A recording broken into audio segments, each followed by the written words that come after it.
Feel like you can't speak English because you don't know enough words? Then this video is for you. If you're new here, welcome to ARC English. And in today's video, you're going to learn all of the English vocabulary words that you'll ever really need to know pertaining to the subject of weather, climate, and the four seasons. Now, at any point throughout this video, if you feel like I'm speaking too fast or too slow, you can simply modify the speed of the video if necessary. If you want to know what your current level of English vocabulary is, then stick around for the quiz towards the end of this video. Now, before we jump into the more nuanced terms pertaining to weather and climate, let's address the four seasons in English. So, first of all, we have winter, then we have spring, then summer, and then fall. Now, it's important to note that fall can also be known as autumn, okay? The two words really are interchangeable. However, I will say fall is usually more commonly used than autumn. Now, three basic terms about weather that everyone should know should be sunny, rainy, and cloudy. However, in some parts of the world, it can also be windy, stormy, and snowy. Now, if you go outside and it's difficult to see what's in front of you, then it's most likely hazy or foggy. If you see a bunch of gray clouds in the sky, then that means that there's overcast. Now, I'm sure that all of you guys have heard of the terms dry and wet. However, a more nuanced term in the English language would be humidity, or if something is humid. Now, humidity is simply referring to how wet the air is, as opposed to how wet something like the ocean is. Simply put, humidity is the level of moisture in the air. Another nuanced term would be the term sleet. Simply put, sleet is just referring to a combination of rain and snow. Now, I'm sure you guys have also heard of hot and cold, but if something is a little bit cooler than hot, we would say that it's warm. And if something is a little bit warmer than cold, we would say that it's cool. Now, another way to say that it's windy is that it's gusty. However, if you want to say that it's just a little bit windy, you can say that it's breezy. If you want to say that it's extremely windy, you could say that it's blistering. Now, if it's pretty humid outside, but in kind of a gross way, you could say that it's muggy or damp. If you find yourself in a location like a rainforest or a jungle, you could also say that it's misty. Other ways to say that it's cold could involve saying it's chilly or it's frosty. If you want to say that it's really cold, you could say that it's freezing. Now, if you want to describe the elements of a storm more specifically, you can say that it's thundery or showery. Now, if you want to say that it's extremely hot or extremely dry, you could say that it's scorching. Other ways to say that it's extremely hot could involve sizzling or sweltering. Now, the opposite of cloudy is clear, and the opposite of windy is mild. In addition to mild, you could also say that it's calm or it's brisk. It's important to note that sometimes native English speakers actually make up words in English. For example, if a native English speaker wants to express that it's cold outside, sometimes they might say that it's wintry. It's important that you pay attention to small nuances like these so that you can interpret and decipher what native English speakers are saying in spontaneous situations. Now, there are many different types of storms, such as rainstorms, snowstorms, and even hailstorms. However, when the weather is extremely hot, we do not say that it's a heat storm. Instead, we would say that it's a heat wave.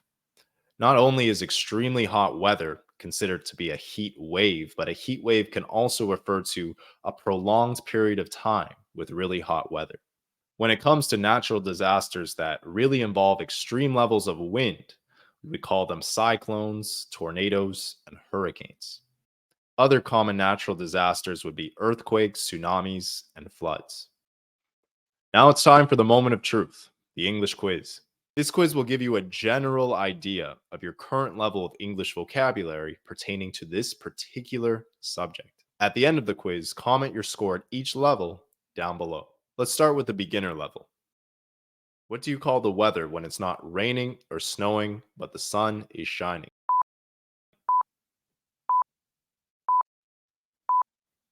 The correct answer is A.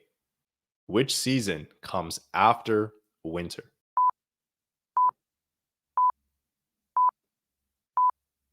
The correct answer is A. What is the term for weather with a lot of clouds?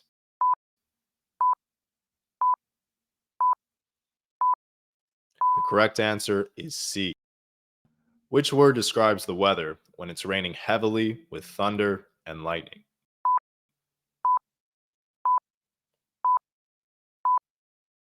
The correct answer is A.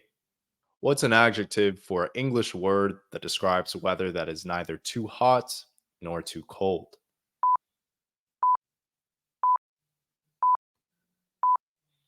The correct answer is A. Now, those should have been easy. Let's move up to the intermediate level. Now, which term best describes weather that is extremely hot, but not necessarily dry? The correct answer is C. Which word describes weather with a gentle wind? The correct answer is A. What is the term for weather that is marked by a combination of rain and snow? The correct answer is C. Which word describes weather that is extremely cold? The correct answer is A. What is an adjective for weather that is characterized by a high level of moisture in the air? The correct answer is A. Now let's move up to the advanced level. What is the term for a long period of excessively hot weather? Correct answer is A. Which word best describes weather that is characterized by a high level of atmospheric pressure with no clouds? The correct answer is B. Which term is best characterized by a rapidly rotating column of air? The correct answer is C. Which word describes weather that is extremely hot and dry, usually occurring in deserts? The correct answer is A. Which adjective best describes weather that is extremely cold? The correct answer is A. So, how did you do? Comment your score at each level down below. If you'd like to learn new vocabulary words every single day, then simply follow or subscribe to us on whichever social media platform that you prefer to use. If you'd like to communicate with me directly or join our free English learning community, then simply refer to the link in the pinned comment below. And if you'd like another free English lesson, simply refer to the next video on the screen.